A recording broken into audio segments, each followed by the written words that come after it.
Aí nós temos que pedir ao Senhor para mandar solteiros, né? Pra gente arrancar o couro deles e pôr eles para fazer esse trabalho. Como arrancaram o meu couro, né, Valvino? Como arrancava o meu couro, né, Valvino? Valvino lembra. Arrancava o meu couro. Irmãos, fim da primeira temporada da série Família Criada por Deus. Nós chegamos hoje à 12ª pregação dessa série. Abra sua Bíblia em Mateus 19, enquanto eu falo. 12ª pregação da série Família Criada por Deus. E hoje nós finalizamos a primeira temporada, que é o que é o casamento. Nós finalizamos essa primeira temporada, o que é o casamento. E eu vou recapitular aqui, hoje eu anotei para não dar branco.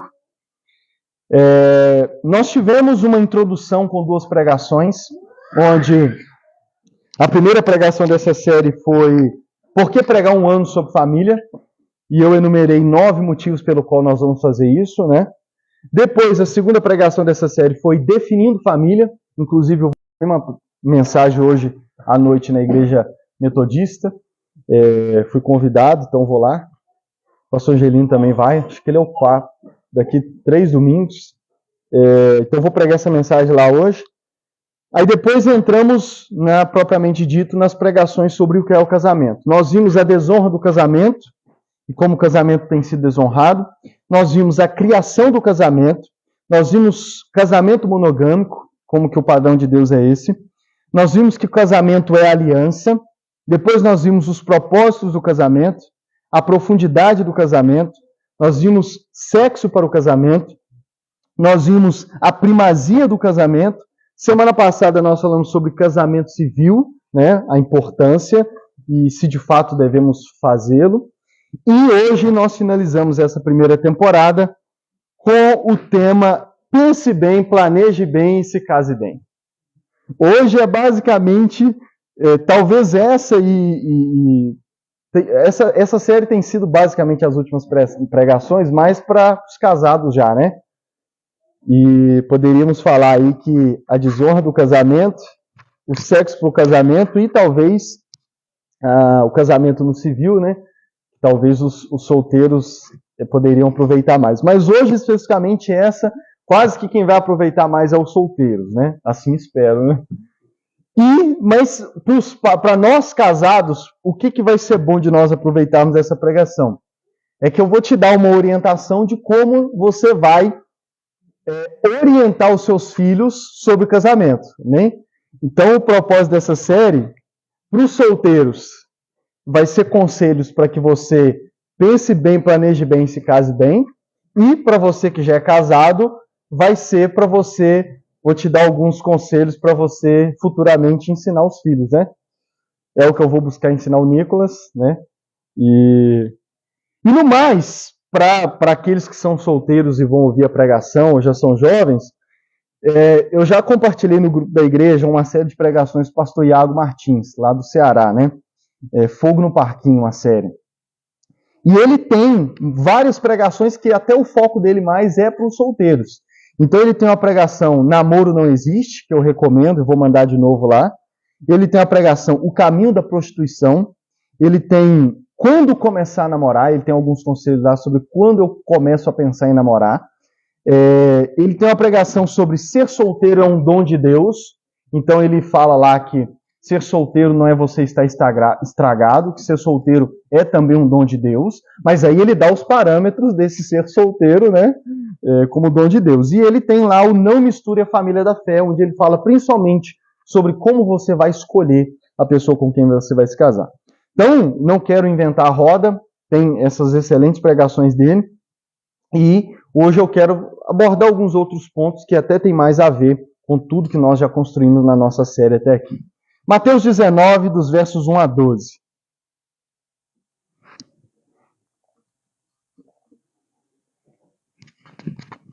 Mateus 19, versos 1 a 12, diz assim: Quando acabou de dizer essas coisas, Jesus saiu da Galiléia e foi para a região da Judéia, do outro lado do Jordão. Grandes multidões o seguiam e ele as curou ali.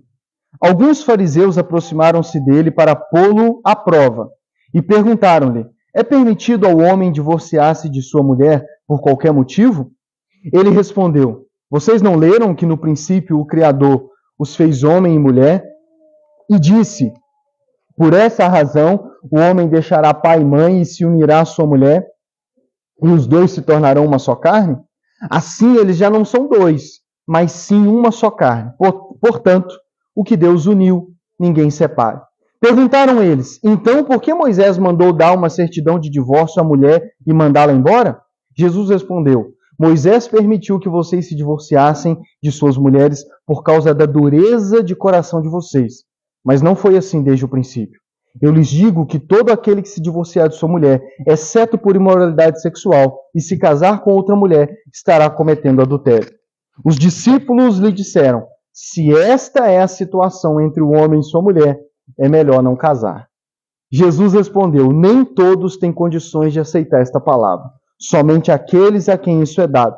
Alguns são eunucos porque nasceram assim. Outros foram feitos assim pelos homens, e outros ainda se fizeram eunuco por causa do reino dos céus.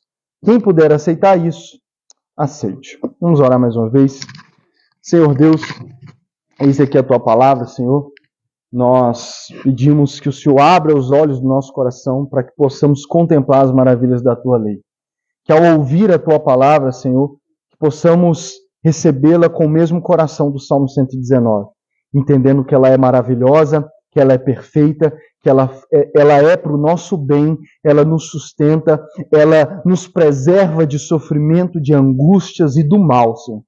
E que principalmente no assunto de hoje que nós vamos tratar, e que muito especialmente os solteiros e os jovens possam ouvir a tua palavra, entender que ela é maravilhosa, e que se eles o seguissem, se eles guardarem no coração, como diz o verso 7 do Salmo 119, que eles encontrarão vida, e encontrarão uma vida abundante, a qual o Senhor planejou para eles. Em nome de Jesus nós oramos. Amém. Irmãos, como eu disse, o tema é pense bem, planeje bem e se case bem. O casamento, formar a própria família, é o objetivo fundamental do homem e da mulher. É o objetivo fundamental do ser humano. Aqui nesse texto, que nós já tratamos nessa série, Jesus estava cercado por uma multidão e os fariseus, aqueles estudiosos da lei, eles tinham o objetivo de pegar Jesus. O propósito dos fariseus não era nem tanto que eles especificamente estavam interessados no divórcio, porque eles eram estudiosos da lei, eles buscavam seguir à risca a lei, embora fossem uns hipócritas, como o próprio Jesus revela. Mas o que eles queriam era pegar Jesus, era ouvir a opinião de Jesus e tentar tirar de Jesus alguma coisa errada, alguma palavra errada para o acusarem.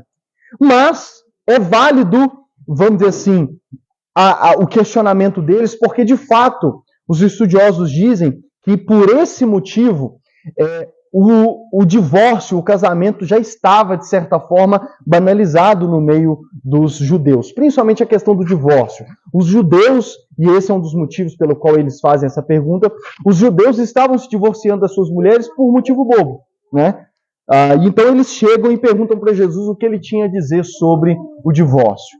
A resposta de Jesus, ele vai voltar lá para Gênesis. Jesus vai citar Gênesis capítulo 1, quando ele diz: vocês não leram que no princípio Deus fez homem e mulher?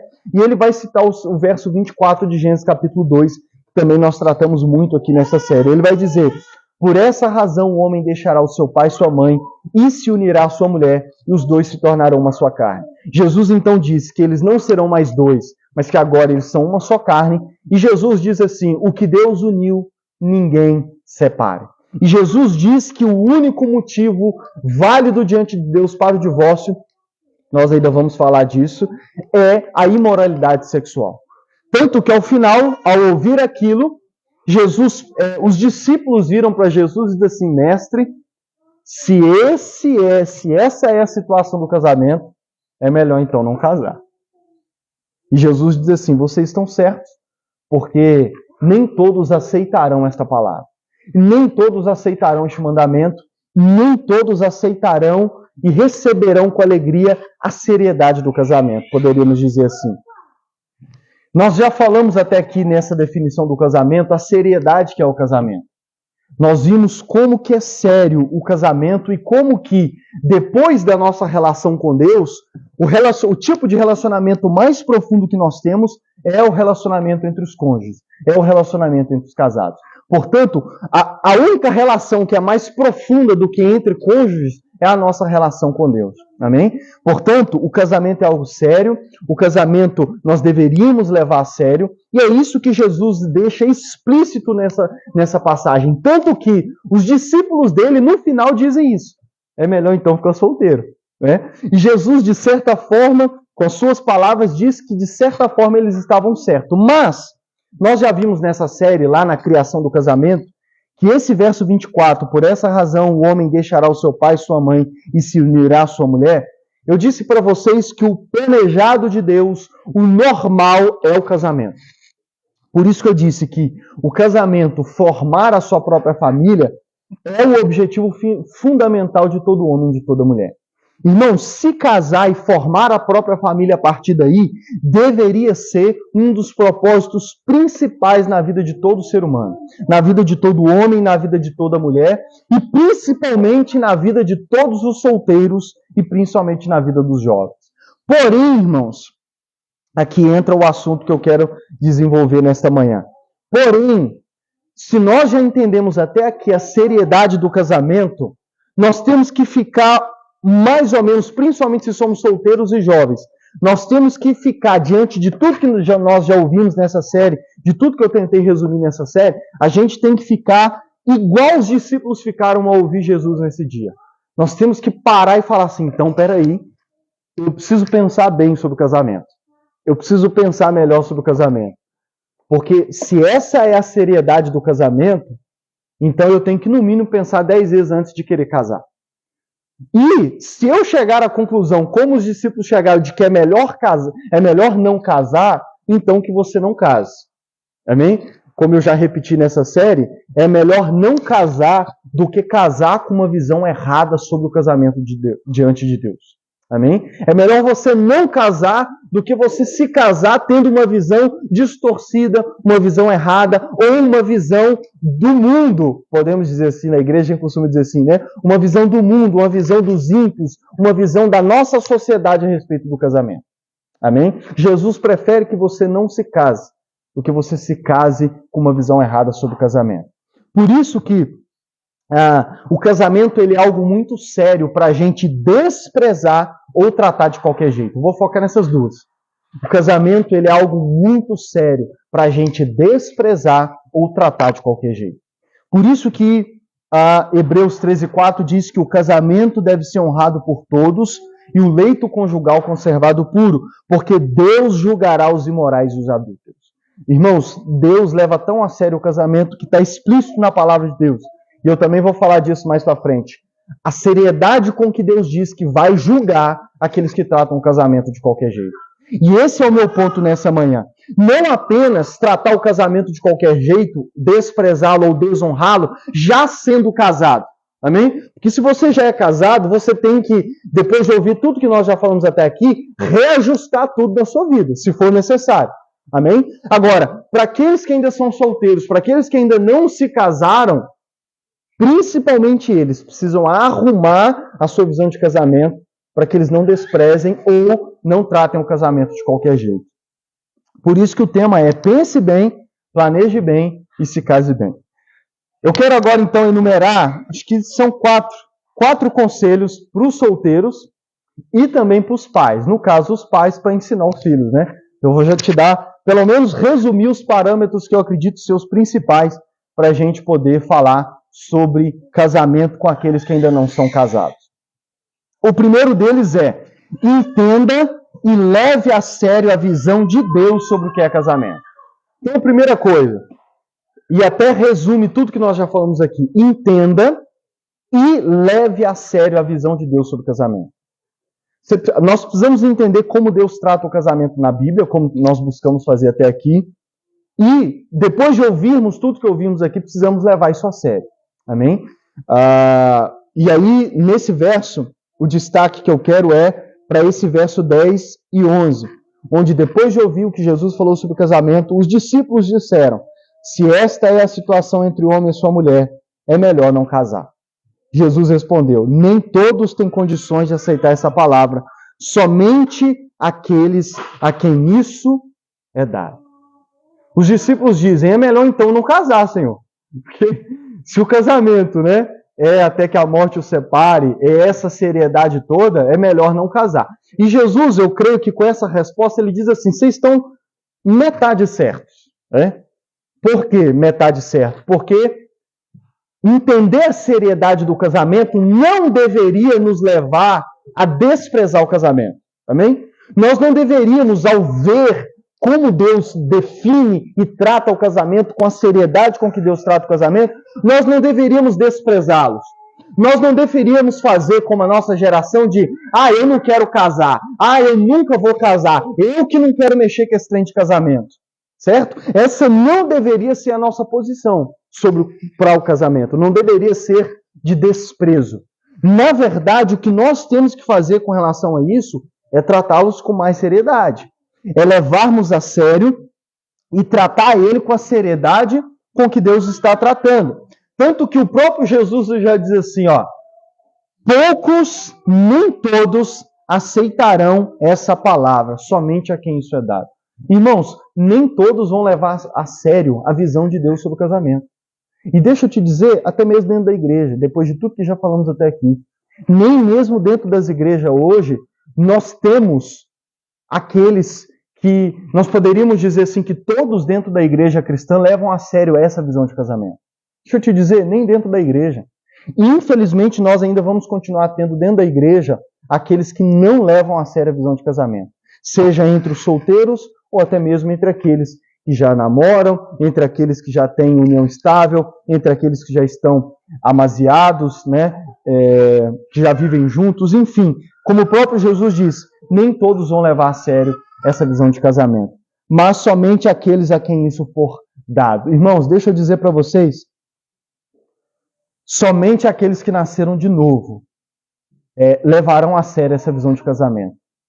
Jesus diz, somente aqueles a quem isso for dado. Como eu disse aqui no Salmo 119, no começo do nosso culto, somente o Espírito Santo, irmãos, para trabalhar no coração de alguém e ajudá-los e levá-los a tratar a sério essa visão de casamento. Amém? Olha o que Provérbios 20, 25 diz. Provérbios 20, 25. É uma armadilha fazer promessas a Deus e assumir compromissos com Ele, sem antes pensar nas consequências. Vou ler de novo. É uma armadilha fazer promessas a Deus e assumir compromisso com Ele, sem antes pensar nas consequências. Na outra versão diz assim, cuidado, é uma cilada consagrar algo como santo, mediante uma declaração irrefletida, e só mais tarde pensar em todas as consequências do voto feito. Outra versão, é uma armadilha prometer algo a Deus apressadamente e só depois calcular o custo. O que esse verso de Provérbios nos diz? E eu vou aplicá-lo ao casamento. Irmãos, é melhor não casar do que fazer o voto do casamento com seu cônjuge no altar. E lembra que eu já disse aqui que todo casamento ele é feito diante de Deus. Deus é a principal testemunha, ainda que você case sem uma cerimônia religiosa, ainda que você faça uma cerimônia neutra, Deus vai estar ali testemunhando o casamento, porque todo casamento ele é feito diante de Deus, e todo casamento, tenha a pessoa consciência ou não, é um casamento triangular, porque todo casamento envolve Deus. Amém? Toda aliança de casamento entre cônjuges é também uma aliança com Deus, porque Deus é o criador do casamento. Portanto, esse verso 25 de Provérbios 20 nos diz que é uma armadilha, que a gente tem que ter cuidado antes de fazer uma promessa diante de Deus, antes de fazer um voto. Porque é uma armadilha, é um problema, é uma cilada você fazer um voto, fazer um compromisso diante de Deus e só depois pensar nas consequências. Só depois pensar nas consequências do voto, ou como diz na versão NVT, na versão transformadora, só depois calcular o custo. Irmãos, deixa eu dizer, nós precisamos pensar bem antes de casar, por quê?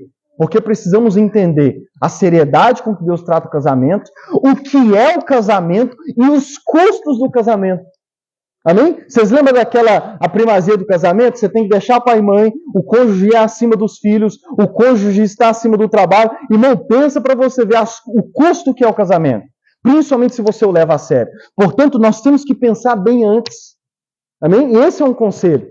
Pense bem antes. Por quê? Porque é melhor você pensar 10 vezes antes de casar e depois, se for casar sabendo o que você está fazendo, do que você casar de qualquer jeito e depois querer vir, eu não casei com a pessoa certa. Mas a pessoa não era convertida. Está entendendo? Querer chegar diante de Deus, ou da igreja, ou dos pastores, ou dos familiares, ou das pessoas ao redor e falar, mais isso, mais aquilo. Amém?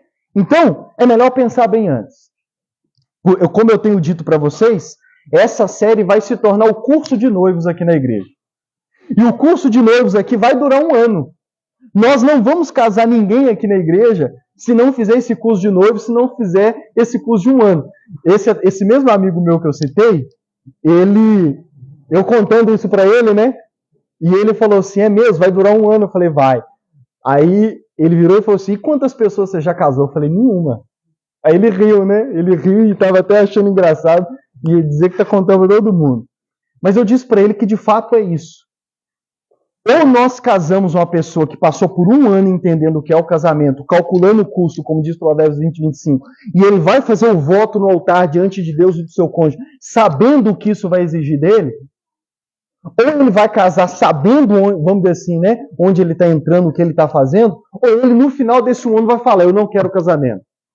E se no final de 1 ano esses noivos chegarem e falar assim, nós decidimos não casar mais, não vai ter receio nenhum, porque é melhor não casar do que entrar no casamento com uma visão errada. Amém?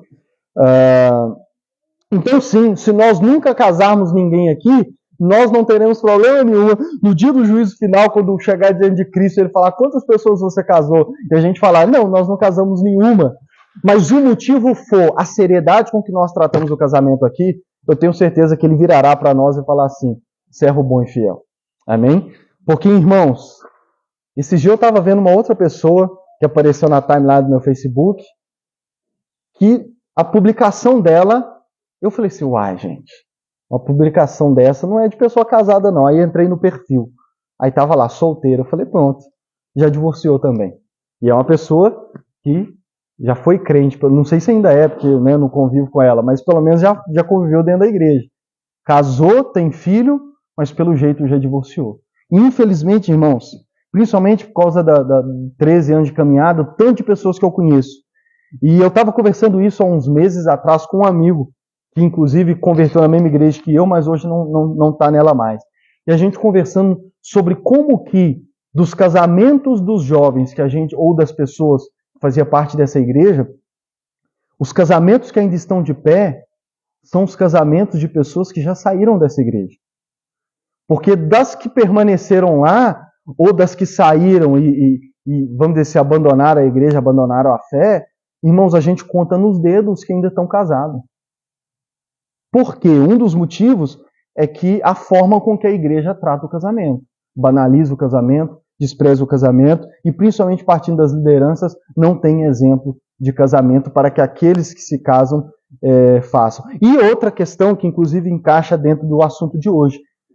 Nós, pelo menos eu vou falar das com que eu já convivi, nós não preparamos os jovens para o casamento.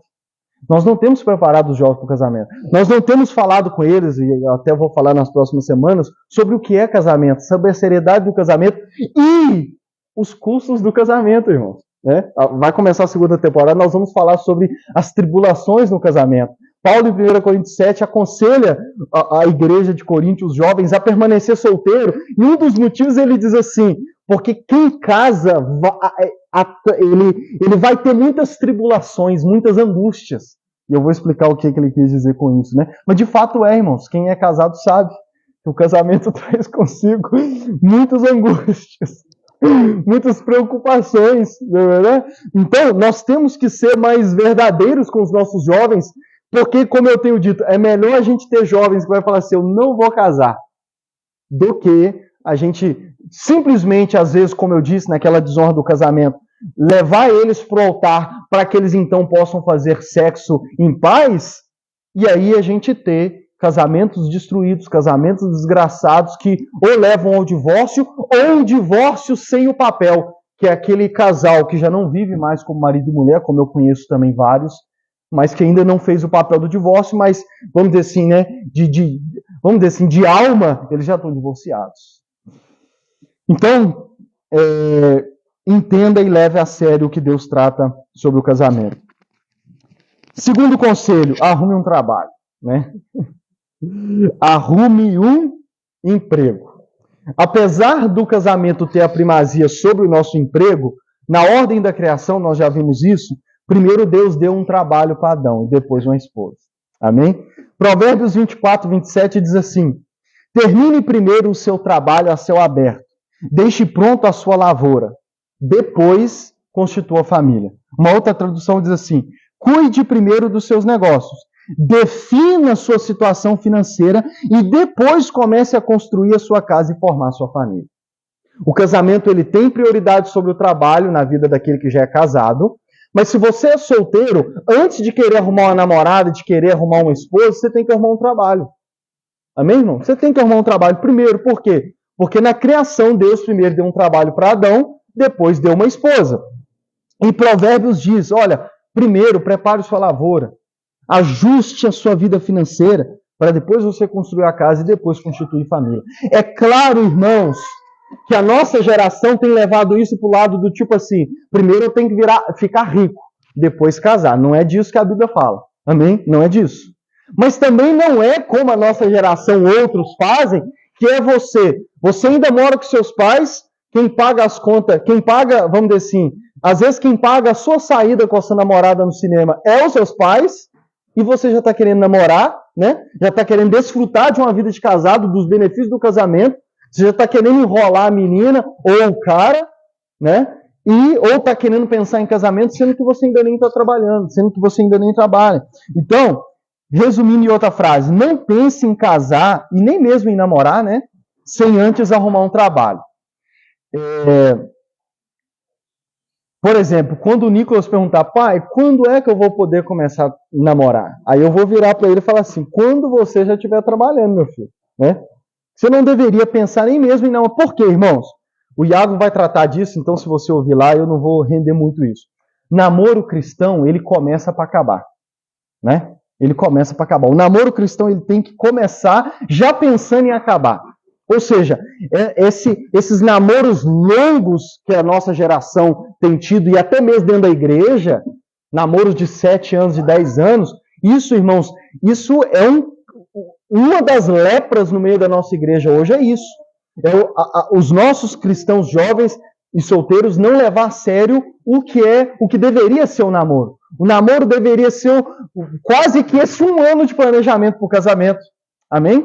Então, quando é que eu deveria pensar em namorar? Quando você já tiver trabalho e quando você já estiver pensando em casar. Amém?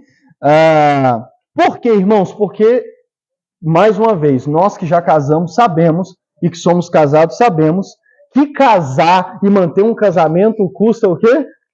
Custa caro. Sim ou não? Para casar custa. Custa o quê? Custa o civil.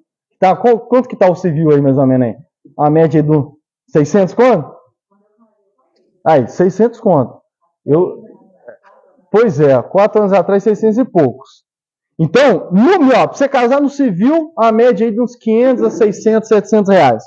Segundo, se você for querer fazer uma religião, uma celebração religiosa, né, daquelas pomposas, você vai gastar mais um pouco. Não com a igreja, né, que a maioria das igrejas evangélicas não cobra, mas com a ornamentação, vestido, terno, né? E também se você for querer dar uma festa, seguir o padrão aí e querer dar uma festa. Eu gastei, e olha, eu e a Jennifer fizemos um casamento assim, o que a gente mais gastou foi o lugar, né? Ela queria, eu falei, vamos lá então, né? Mas comparado com outros aí, a gente gastou, pelos cálculos dela, foi em torno aí de uns 13 mil pra gente casar. E olha que foi barato, porque a gente conhece pessoas que gastou 50 mil para casar. Né? Você deve conhecer também pessoa que gasta muito mais. Então nós já gastamos muito, mas ainda comparado foi pouco, né? Foi barato ainda o nosso casamento. Então se você for querer fazer uma festa, né, No dia do casamento, parentes que você nem sabia que tinha, aparecem no casamento, né? Pessoas que você não fez convite, aparecem no seu casamento. Uma vez eu e a Dir voltando do trabalho, a gente ainda não tinha nem moto, então a gente voltando a pé do serviço, aí para um cara, buzina, oh, carona pra vocês, morava na mesma rua que a gente. Aí a gente aceitou, eu sabia quem que era, né, embora não tinha amizade. Aí ele entrou e começou a falar do nosso casamento bonito. E eu falei, que pensando? Cheguei em casa e eu ia comentando. Porra, você convidou? Não. Aí foi, né? Desse naipe, né? Sem falar que você casou, gastou para casar, você casou, você começa com... Raramente pessoas na nossa geração têm condição de já casar com casa própria, já casar tendo casa própria. Então você vai ter gastos básicos, aluguel, móveis e eletrônicos básicos, pelo menos para você começar, e as contas mensais básicas, que é água, luz, internet, né? E por aí vai. Então, irmãos, para casar é o quê? Tem custo. Então, não deveria pensar em namorar ou casar antes de arrumar um trabalho. Terceiro, planeje casar cedo. Aqui que entra um ponto. Eu já pincelei isso, mas eu vou falar um pouco mais. Planeje casar e planeje casar cedo. O que isso tem a ver? O Salmo 128, verso 1 a 4 diz assim, ó, como é feliz quem teme ao Senhor, quem anda nos seus caminhos. Você comerá do fruto do seu trabalho e será feliz e próspero. Sua mulher será como videira frutífera em sua casa. Seus filhos serão como brotos de oliveira ao redor da sua mesa. Assim será abençoado o homem que teme ao Senhor. No povo de Deus, no período bíblico, um homem abençoado era aquele que tinha duas coisas: trabalho próspero e uma família próspera. Um trabalho que desse para ele, que ele pudesse comer do fruto do seu trabalho, uma esposa que florescia como videira frutífera ao redor da sua mesa, e os filhos que seriam como brotos de oliveira. Para o povo de Deus, irmãos, sempre foi motivo de bênção, trabalho e família. E por que eu estou dizendo isso? Porque a nossa geração hoje tem desprezado o casamento. No sentido de que os solteiros e os jovens de hoje, da nossa geração, eles nem planejam casar. Eles planejam namorar, né? Mas casar não, sim ou não? Está errado? E deixa eu dizer, aqui eu vou focar bem na igreja. Nem mesmo nossos jovens da igreja, eles não têm pensado em casar. Casar é uma das últimas coisas que eles pensam. E deixa eu dizer, irmãos, é uma desonra considerar o casamento algo descartável. Lembra que eu falei isso naquela pregação de desonra do casamento? Uma das formas que nós desonramos o casamento é descartá-lo dos planos da nossa vida, ou dos planos principais da nossa vida. É colocar ele lá no último lugar das coisas que nós buscamos para a nossa vida. Então, principalmente os jovens e os solteiros, eles têm que voltar a entender que se o casamento é uma instituição criada por Deus, se assim, junto com o trabalho, é as duas principais instituições de Deus, não tem por que eu não desejar. Amém? Eu preciso, como o Salmo 28 me aponta, desejar ser abençoado por Deus, ser feliz e próspero, como o Salmo 128 diz, tendo as duas principais coisas na minha vida, o trabalho próspero e uma família próspera. No caso aqui do Salmo 128, do ponto de vista do homem, uma esposa que ao redor da mesa, ela floresce, e filhos também que vão florescendo. Então nós, principalmente dentro da igreja, precisamos resgatar essa visão do casamento de forma que nós o desejamos. Amém? Nós o desejamos. E deixa eu dizer, por que nós não estamos mais planejando casar, e principalmente casar cedo? Por que não estamos mais planejando casar e casar cedo? Deveria ter pelo menos dois motivos. O outro motivo deveria ser somente dois. Se você não planeja casar, se você é jovem, se você é cristão, se você é solteiro e não planeja casar, então você só tem outras duas opções. A primeira é dedicar a obra do Senhor. Lembra que Paulo fala em 1 Coríntios 7, eu citei isso recentemente, que o jovem busca agradar somente o Senhor? Lembra que eu disse isso? Então, se você me diz que é jovem, cristão e é solteiro e não planeja casar, você deveria dizer assim para mim, então, ô Lucas, eu não planejo casar porque eu quero me dedicar às coisas do Senhor. Glória a Deus por isso. Amém? Glória a Deus por isso.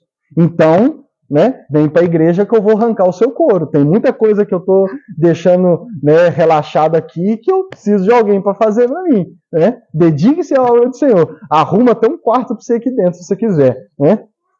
Ou a outra opção que Jesus trata em Mateus 19, que é o celibato. Que Jesus, essa versão NVI, trata a questão do eunuco, que é uma pessoa que não quer se casar. Uma pessoa que não vai se casar. Né? É o que, na Igreja Católica, é regra para aqueles que querem ser padres. Mas o celibato, você pode optar pelo celibato. É querer não se casar para se dedicar 100% à obra do Senhor. Mas deixa eu te dizer, essas não são as duas coisas que os nossos jovens e solteiros estão pensando quando não querem casar. Porque apesar deles não quererem planejar casar e casar cedo, eles não estão dedicando 100% ao Senhor ou não estão dizendo, eu vou ser celibatário. Eu jamais vou casar porque eu quero me dedicar toda a minha vida para o Senhor. Não. Por quê? Porque nós vemos esses jovens e solteiros querendo namorar e aí é que entra o que nós já vimos brevemente nessa série, a prostituição. Porque apesar de não querer o casamento, não querer casar, não planejar casar, eles estão namorando, né? Estão namorando e um namoro que, na verdade, o nome deveria se chamar prostituição. Amém? Então, na verdade, não é isso que os nossos jovens e solteiros estão pensando. Portanto, nós precisamos voltar a ter essa visão magnífica do casamento e desejá-lo. E, para outra questão que eu acrescentei, planejar isso cedo, irmãos. Irmão, você começou a chegar próximo à fase da maioridade, é duas coisas que você tem que ter planejado. O ideal é arrumar um trabalho e logo em seguida o quê? Arrumar uma esposa. Arrumar uma esposa. E a Bíblia, irmãos, eu digo para você que se tem uma coisa que não é difícil, só se você quiser se rebelar contra Deus, é achar na Bíblia a prova de que os casamentos no período bíblico eram cedo. Amém? Eram cedo. Por exemplo, Provérbios 5,18, olha o que diz. Seja bendito a sua fonte, alegre-se com a esposa da sua juventude. Provérbios 2,17, falando sobre a mulher imoral e a mulher adúltera. Ela abandona o marido, o companheiro da sua juventude. Malaquias 2,14, um texto também que nós já tratamos, falando dos homens infiéis. Porque o Senhor foi testemunha da aliança entre você e a mulher da sua mocidade. Esse e várias outras passagens nós vemos falando do cônjuge como aquele da sua mocidade, da sua juventude. Por quê? Porque no período bíblico, aqueles que andavam com Deus, e não só no período bíblico, tá? Até pouco tempo agora, até antes, vou dizer para você, até os anos 90, o bacana, até a revolução sexual, o ideal, até mesmo para aqueles que não eram cristãos, era casar e casar cedo, irmãos. Era casar e casar cedo. E agora, infelizmente, os adultos e até casados, e principalmente os jovens, eles não consideram mais casar cedo. Infelizmente. E detalhe, tá? E esse câncer de não querer casar e não querer casar cedo, ele parte hoje em dia principalmente dos pais. Eu e o Balbino estavam conversando semana passada, né, Balbino? Antigamente, os nossos pais já nos encorajavam a planejar casar e casar cedo. Só que isso mudou. E lá, quando eu falar dos inimigos do casamento, eu vou falar sobre a revolução sexual, que foi a grande chave, a virada de chave. Só que isso mudou. De forma que, até mesmo hoje, aqueles que já são casados e têm filhos, desencorajam os seus filhos a pensar em casar e casar cedo. Sim ou não? Os pais hoje em dia, os principais pais, tios, avós, é que hoje estão desencorajando os jovens a pensar em casamento e pensar em casar cedo. Irmãos, eu casei com 23 e a Jennifer com 18. O que a gente ouviu na época de que estava cedo, se você casou jovem também, você deve ter ouvido. O que a gente... Casou com quantos? Com 19, 22. O que a gente ouve de pessoas hoje falar que está cedo para casar é brincadeira. O que há pouco tempo atrás era o certo. Até mesmo aqueles que não são cristãos. Por exemplo, um exemplo que eu lembro aqui. Eu já li um livro, Persuasão, da autora Jane Austen. Ela escreveu esse livro no século XIX. Ela viveu entre 1805 e 1817. Na verdade, eu acho que o livro é dessa época. E é um livro de um romance. É de um romance de uma mulher que apaixona por um cara, o cara apaixona por ela, mas acontece uma história na situação lá que o cara vai embora para longe, ela permanece, não se casa e fica mantendo aquele amor, né? Até que, será que na história, eu não vou dar spoiler, né? É muito bom o livro. Será que na história eles vão acabar ficando juntos e tudo mais? E tem um trecho na história, no livro, que olha o diálogo que é traçado entre alguns adultos na história. Olha o que diz, ó. Prefiro que os jovens se estabeleçam logo com uma pequena renda e passem por algumas dificuldades juntos do que se envolvam em um longo compromisso. Aí uma outra pessoa diz assim, ó, não há nada que eu abomine mais nos jovens do que um longo compromisso. É muito bom estar comprometido se temos a certeza de que vamos nos casar em 6 meses ou até 1 ano. Aí há uma outra resposta. Começar tal compromisso sem saber quando terão condições de se casar é pouco seguro e pouco sensato. Acho que todos os pais deveriam evitar isso ao máximo possível. Ela escreveu no século XIX, então você sabe que os autores de livros, e principalmente histórias fictícias, baseiam, vamos dizer assim, os princípios morais das histórias de acordo com a sua época, tanto que se você ler livros da nossa geração vai estar totalmente diferente do que está aqui. Então é para você ver, até no século XIX, o pensamento comum, até dos que não eram cristãos, é que não era saudável, não era seguro, que era uma coisa horrível, relacionamentos longos. Relacionamento que começa sem saber se vai dar em casamento ou não. Né? E aí, essa outra pessoa termina dizendo que os pais deveriam evitar o máximo. Por quê, irmãos? Porque, como eu tenho dito para vocês, eu vou falar mais disso quando for falar de pais e filhos. Os pais têm um papel fundamental na vida dos filhos. E como eu disse para você, eu tenho quase certeza que a minha percepção não está errada. Começa dos pais, hoje em dia, o desencorajamento com seus filhos jovens a não casar e não casar cedo. Então, nós precisamos voltar a pensar de que o casamento é algo bom, que nós devemos desejá-lo, que devemos fazer isso o mais cedo possível. Amém? Terceiro conselho. Está tudo muito interligado. Procure uma noiva e não uma namorada. Ou procure um noivo e não um namorado. Irmãos, isso aqui parece simples, mas para mim, é revolucionário. Hoje em dia, os jovens não estão procurando uma noiva, não estão procurando um cônjuge para casar, estão procurando só um namorado. Certo? E por que você deveria já procurar um cônjuge? Lucas, sou solteiro, eu quero casar, então já começa a procurar um cônjuge. Amém? Já começa, não procure uma namorada, procure uma noiva já. Entende? Já procure uma noiva. Por quê? Eu vou falar apenas um dos aspectos pelo qual você deveria procurar uma noiva e não uma namorada. Não se desgaste com namoros. O pastor Anderson Silva, ele fala uma coisa que é fantástica para mim. Mas antes deixa eu ler 1 Coríntios 7, 28, o texto que até esqueci que eu tinha colocado aqui. Olha o que Paulo diz. Aqueles que se casarem enfrentarão muitas dificuldades na vida. E eu gostaria de poupá-los disso. Paulo aconselhando os jovens. Olha para você ver. Aqueles que se casarem enfrentarão muitas dificuldades na vida. Em outra tradução, sofrerão angústia na carne. Em outra tradução, o problema de cada dia. E nós casados sabemos muito bem o que é isso. Então ele está aconselhando os solteiros e falando, olha, aqueles que se casam, eles enfrentarão dificuldades, angústia e problemas no dia a dia. Daqui a pouco eu vou falar, nas próximas pregações, eu vou explicar mais esse texto.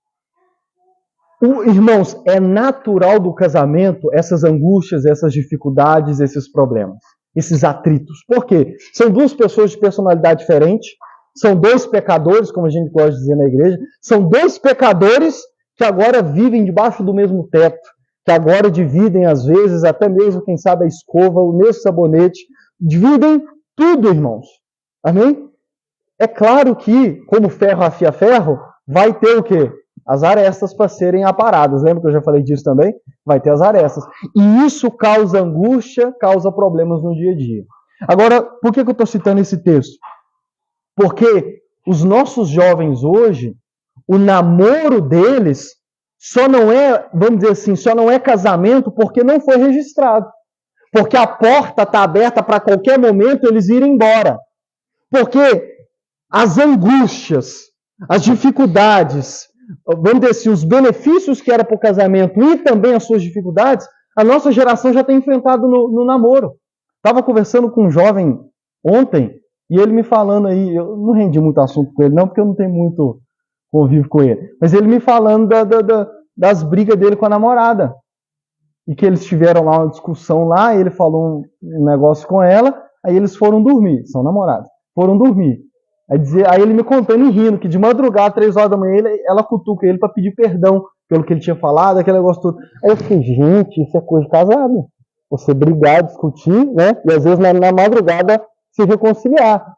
Mas, irmãos, vocês poderiam citar, vocês conhecem pessoas que passam no namoro brigas, dificuldades, angústias, que isso deveria ser lá no casamento.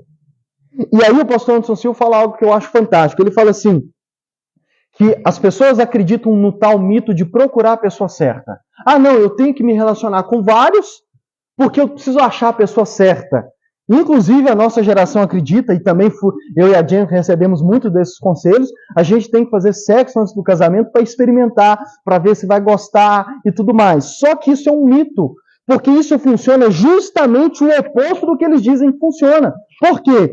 Porque nesse de querer se relacionar com vários, para achar a pessoa certa, você vai se desgastando nesse estilo de namoro que nós temos hoje, você vai se desgastando, passando por problemas que era para você passar com o seu cônjuge, que você fez compromisso até que a morte separe, você vai passando por problemas com os namorados, e aí entra os vários namorados, porque quando começa a apertar as dificuldades, não tem aliança, então você descarta, não quero mais não, vou terminar. Aí você parte para outro. Nessa de procurar, você está acreditando que está procurando a pessoa certa, mas nessa, você está se desgastando, e agora, se você era uma pessoa certa para casar, nesses desgastes dos namoros, daqui a pouco, você não é mais a pessoa certa.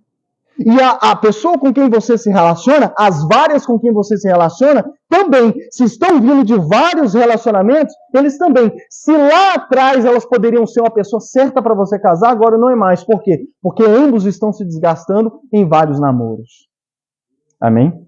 Em vários namoros. Tem 2 músicas de sertanejo universitário que trata disso. Que para mim ilustra bem, eu já vou pular o ponto. Tem uma da Marília Mendonça, que o nome da música é Troca de Calçada. É uma música onde ela basicamente reflete sobre não julgar uma prostituta. Uma mulher que está na esquina para se prostituir. E aí ela vai falar por que você não pode olhar para essa pessoa e trocar de calçada. Porque ela basicamente fala isso. Você vê ela, você troca de calçada. Aí ela vai falar do porquê você não pode julgar uma mulher dessa. Aí ela fala assim, ó, é claro que ela já sonhou em se casar um dia. Não estava nos planos ser vergonha para a família. Cada um que passou levou um pouco da sua vida, e o resto que sobrou, ela vende na esquina. Irmãos, por incrível que pareça, é profundo o que ela está dizendo nessa música. A música é boa nesse sentido de que nos leva a uma reflexão que é válida. Ela está falando de uma mulher que está na esquina se vendendo, e aí ela vai dar um motivo. E, irmão, deixa eu dizer, vocês sabem que isso é verdade. Ela diz assim, olha, ela já sonhou em se casar um dia, não estava no plano dela ser vergonha para a família, ser uma pessoa que às vezes a pessoa troca de calçado, a julga e tudo mais, mas aí ela diz assim, ó, cada um que passou levou um pouco da sua vida. Em outras palavras, cada relacionamento que ela teve levou um pouco de quem ela é. E agora o resto que sobrou, ela está vendendo na esquina. Irmãos, definição perfeita do que não só é a vida de, não vou falar todas, mas de muitas mulheres que se tornam prostitutas, mas de muitas mulheres que não se tornou prostituta, mas fica pulando de namoro em namoro. Por que ela fica nessa de namoro em namoro? E no final das contas acaba sendo uma prostituição, só que é uma prostituição que não se paga com dinheiro. Por que ela ou ele, tá? Agora no caso aqui, por que eles vivem essa vida? Porque já teve tantos relacionamentos que passou por situações que era do casamento. E por que o casamento o casamento suporta essas lutas? Porque tem aliança. Vou falar disso daqui a algumas semanas. O casamento tem aliança, então a aliança sustenta essas dificuldades do casamento. Mas se você leva um namoro que desfruta de várias coisas e sofre várias coisas do casamento, sem de fato estar casado, você vai se desgastando e quem sabe talvez não se tornar uma prostituta ou um prostituto propriamente dito, mas você vai ser uma pessoa que agora vai de galho em galho de pessoas, já nem namora mais, apenas fica ficando, né?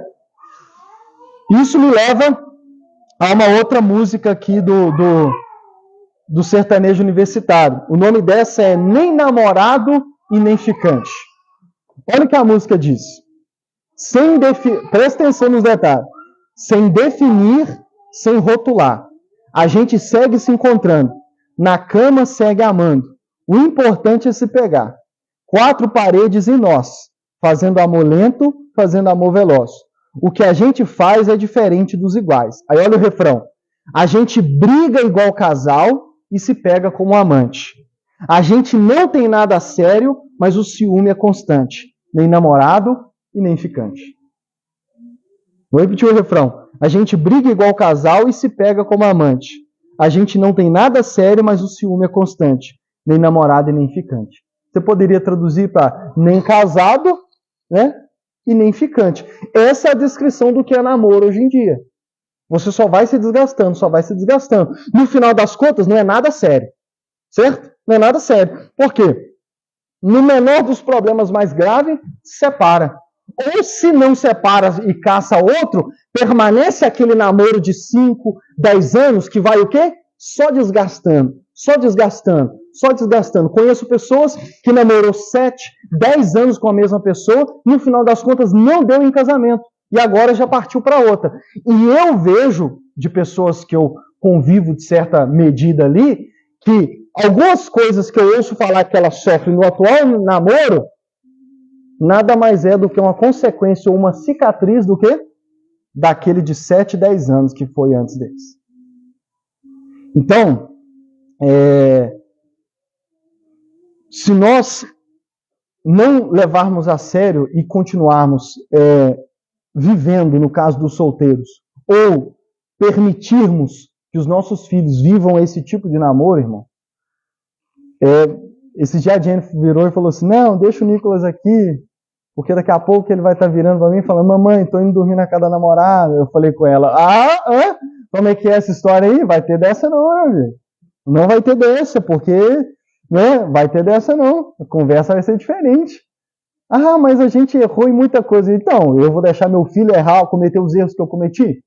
Porque, irmãos, eu estava ouvindo o pastor Anderson Silva e ele falando em algo que, pensando no meu namoro com a Jennifer, no nosso casamento, é verdade. Ele fala assim, que até o que deu certo no namoro, no casamento ele se torna algo negativo. Eu vou mandar para vocês o link dele falando isso. Até o que deu certo, o que a gente pode falar que deu certo, no namoro ele acaba às vezes se tornando uma carga negativa. Está entendendo? Ele acaba se tornando um padrão que a gente compara e a gente pensa e acredita e acaba chegando à conclusão de que é negativo. E o último conselho, escolha bem com quem você irá se casar.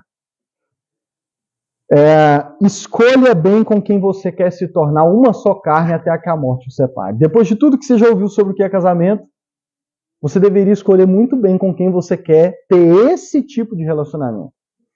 Números 36, verso 6 diz assim, ó, é isso que o Senhor ordena quanto às filhas de Zelofeade. Elas poderão casar-se com quem lhes agradar, contanto que se case dentro do clã da tribo de seu pai. 1 Coríntios 7,39, Paulo diz assim, a mulher está ligada ao seu marido enquanto ele viver, mas se o seu marido morrer, ela estará livre para se casar com quem quiser, contanto que ele pertença ao Senhor. O meu foco aqui é o seguinte, um mito que tem dentro da igreja evangélica também. Deus não tem preparado uma pessoa certa para você. Amém? Vou repetir de novo. Deus não tem preparado uma pessoa certa para você. Então, se você ficar nessa de que, no tempo certo Deus vai trazer a pessoa que Ele escolheu para mim, você vai ficar esperando. Porque Deus não escolheu ninguém para você. Citei Números no Antigo Testamento e Coríntios no Novo Testamento, onde, mesmo tendo um outro contexto, o princípio é geral. Você pode se casar com quem você quiser e com quem lhe agradar. Amém? Mas é bom você escolher antes. Porque, como Paulo disse, depois que casou, vocês estão juntos até que a morte os separe.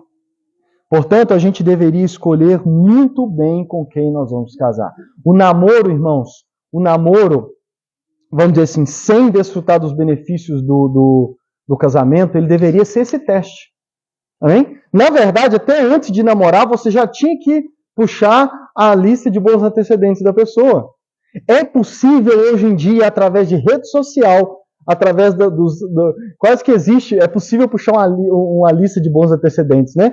Usando rede social e conversando com pessoas próximas àquela pessoa que te chamou a atenção, é possível você chegar à conclusão, antes mesmo de deixar a pessoa descobrir que você está interessado, se é uma boa pessoa ou não. O problema é que hoje a gente não ouve os mais velhos. A gente não ouve as pessoas ao nosso redor. Como diz o Iago numa das suas pregações. Jovem chega para ele e fala assim, pastor, eu e minha namorada estamos sendo perseguidos, está todo mundo contra o nosso namoro. Aí ele fala assim, ô jovem, se está todo mundo contra o seu namoro, você é a pessoa que eu menos confio. Já devia ser um sinal, né? Meus pais, pastor, meus líderes, está todo mundo contra o meu namoro. Isso deveria ser um sinal, certo? Ou então a gente está cansado de saber de pessoas que é avisado, fulano não é uma boa pessoa para namorar. E a pessoa ainda assim vai lá e insiste. O Anderson Silva tem um bate-papo em uma live dele, vou mandar para vocês também, onde ele fala que namoro não é evangelismo. E aqui principalmente para os cristãos. O Iago ele dedicou uma pregação inteira para mostrar, e esse verso que eu li mostra, que os dois princípios básicos, no Antigo Testamento, você pode casar com quem quiser, desde que faça parte da tribo do seu pai. Ou seja, faça parte do povo de Deus e seja da tribo, do clã da sua família. Lá em Coríntios, Paulo fala, case com quem quiser, desde que pertença ao Senhor, ou seja, desde que seja cristão.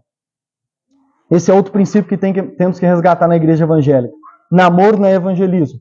Case-se com quem... Primeira coisa que você devia orar para escolher com quem você vai casar. Ele é cristão, ele é convertido, ele nasceu de novo, ele ama Jesus, ele ama a Deus, ele ama a palavra de Deus. Esse deveria ser a primeira coisa.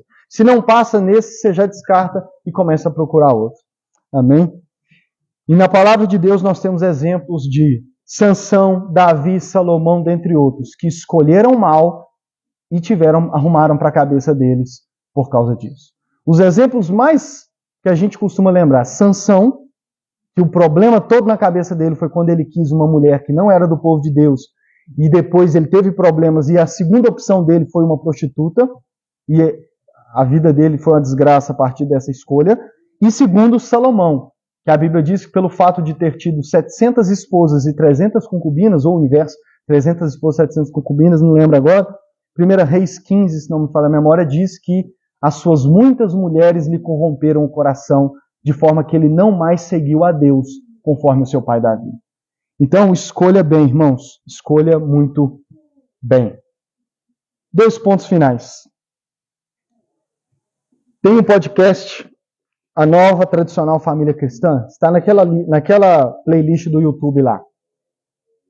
Nesse podcast, eles vão falar sobre as novas famílias, as novas concepções de famílias. E eles vão abordar os vários problemas que a gente enfrenta na nossa geração. Gravidez precoce, ser mãe solteira, seja porque o cara não quis assumir, ou porque o cara sumiu e foi embora, relacionamentos abusivos. Eles vão falar de vários desses problemas que nós temos em relacionamentos hoje em dia na nossa geração. E uma das palavras que eles mais vão repetir nesse podcast, que eu não concordo com a maioria das coisas que eles falam, é planejamento familiar, planejamento. Eles vão falar que para guardar desses problemas tem que ter planejamento.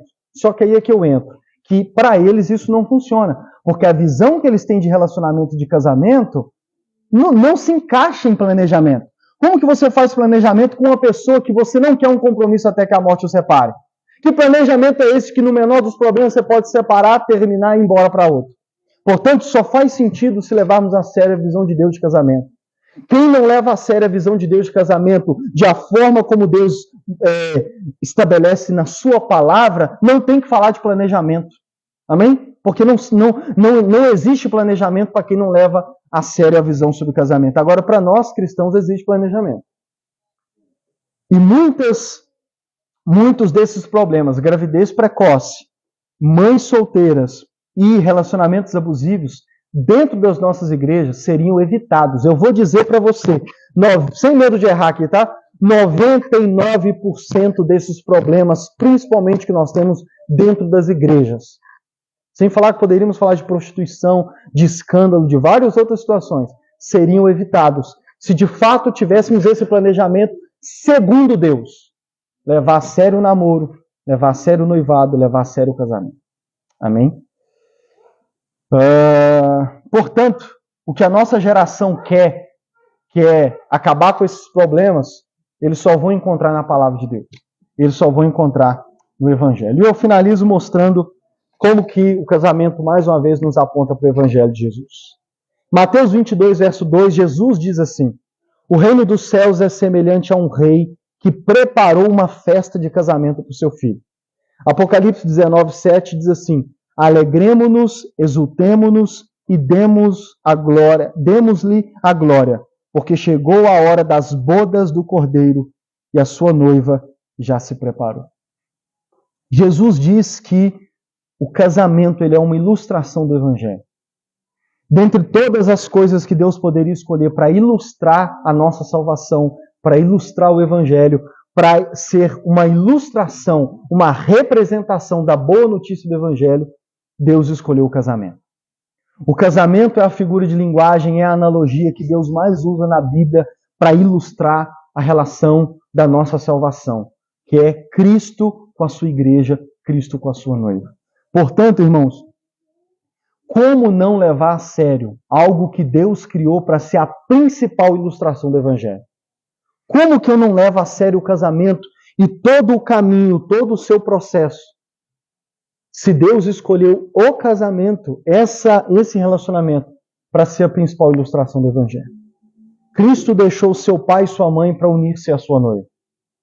Cristo pagou o preço para se unir à sua noiva e esse preço custou a sua vida. Cristo fez uma aliança com a sua noiva, uma aliança baseada no seu sangue, inquebrável, inviolável. Nem mesmo a nossa infidelidade, nem mesmo se formos uma péssima noiva, Cristo quebra a sua aliança que ele fez com a sua noiva. Cristo prometeu e cumprirá a promessa de que estará com a sua noiva não até que a morte o separe, mas além da morte, por toda a eternidade. Esse é o Evangelho de Jesus. Essa é a boa notícia para nós. Nossa salvação está tão assegurada, por quê? Porque nós temos como igreja, falando como igreja, nós temos um marido que pagou o preço para se unir a nós, que deixou o seu pai e sua mãe para se unir a nós, que fez uma aliança de sangue conosco, que, como eu disse, nem mesmo a nossa infidelidade quebra essa aliança. Ele, pelo contrário, está cuidando de nós, nos lapidando, tratando do nosso caráter, para que no fim, lá, como diz Apocalipse, quando chegar a consumação eterna desse casamento, nós estejamos preparados como igreja para ficar com Ele, não até que a morte o separe, mas por toda a eternidade. Amém? Fique de pé, vamos orar e ir para casa.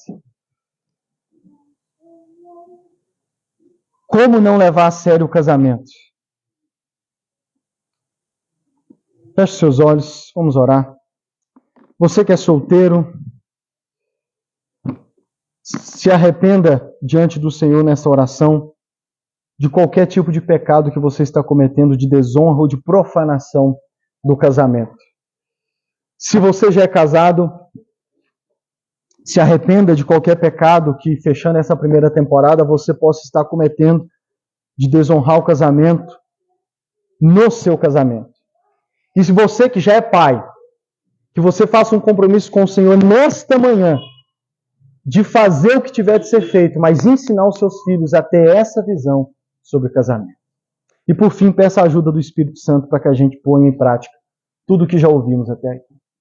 Senhor, nosso Deus e nosso Pai, Deus, nós queremos te louvar pela tua palavra. Queremos te louvar, Senhor, finalizando essa primeira temporada dessa série, por tudo que já ouvimos até aqui. Queremos te louvar pela visão magnífica, esplêndida, sublime que o Senhor tem a respeito do casamento e como o Senhor o criou para si. Deus, que nós possamos nos arrepender de todos os pecados, sejamos solteiros ou casados, que temos cometido, Senhor, de desonra e de profanação do casamento. Que possamos nos arrepender verdadeiramente diante do Senhor e que possamos buscar, trabalhar, nos esforçar para que o casamento seja honrado por todos, sejamos solteiros ou casados. Aos solteiros, para que eles tenham uma visão correta do casamento e que eles possam planejar casar cedo e que possam planejar bem para que eles se casem bem e tenham um futuro casamento debaixo da tua graça, guiado pelo Senhor e pela tua palavra. Aos casados, que possamos nos arrepender e que possamos reformular, que possamos transformar com a tua graça o nosso casamento. Que de fato haja um avivamento no nosso casamento a partir dessa série, Senhor. Que possamos lapidar extras que estão pontuosas no nosso casamento. E que como pais, aqueles que já têm filhos, que possamos fazer um compromisso com o Senhor a partir de hoje, de que nós vamos, gostem eles ou não, nós vamos educar os nossos filhos, mesmo lutando contra a maré da nossa geração e dos nossos dias, ensinar os nossos filhos a ter uma visão segundo a tua palavra do que é o casamento. Que o Senhor, por fim, nos ajude com a presença do teu Espírito a permanecermos firmes e a lutarmos, seja contra o que for, para permanecermos firmes nesse propósito e honrarmos o casamento nessa geração incrédula e corrompida. Que possamos ensinar os nossos filhos a também honrar o casamento. Que a nossa família a partir de nós, possamos ver o fruto daqui 3, 4 gerações dessa seriedade. E que possamos, no fim das contas, lá na eternidade, olhar para trás e vermos que a nossa geração nessa terra foi uma geração bendita, onde uma geração, como diz o Salmo 128, teve uma geração de casamentos prósperos e de pessoas que trabalharam de forma próspera para cuidar da sua família. É o que nós te pedimos, em nome de Jesus. Amém. Que o amor de Deus, nosso Pai, a graça de nosso Senhor Jesus Cristo e a comunhão do Espírito Santo sejam com todos vocês. Se passou uns minutos, perdoem-me nesta manhã. Deus abençoe.